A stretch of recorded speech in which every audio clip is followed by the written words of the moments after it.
आगे बढ़ गया है।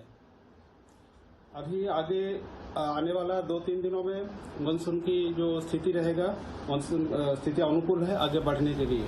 હવામાન વિભાગના જણાવ્યા પ્રમાણે હાલમાં વેસ્ટર્ન ડિસ્ટર્બન્સ સક્રિય છે અને દક્ષિણ પશ્ચિમના ભેજયુક્ત પવનો ફૂંકાઈ રહ્યા છે, જેના કારણે ગુજરાતમાં આગામી 7 દિવસ દરમિયાન પ્રી મોન્સૂન એક્ટિવિટી જોવા મળી શકે છે। રાજ્યના અનેક વિસ્તારોમાં ગાજવીજ, તેજ પવન અને વરસાદની આગાહી કરવામાં આવી છે।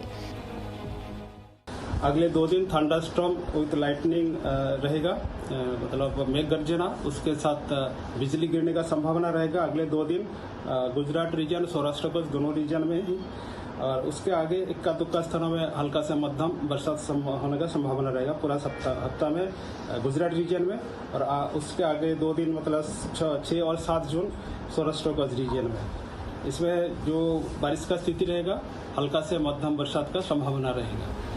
અમદાવાદ સહિત મધ્ય ગુજરાતમાં વાદળછાયું વાતાવરણ રહેવાની શક્યતા છે। શહેરમાં પણ ગાજવીજ સાથે છૂટો છવાયો વરસાદ પડી શકે છે। જોકે વરસાદ પહેલા ગરમીનો એક વધુ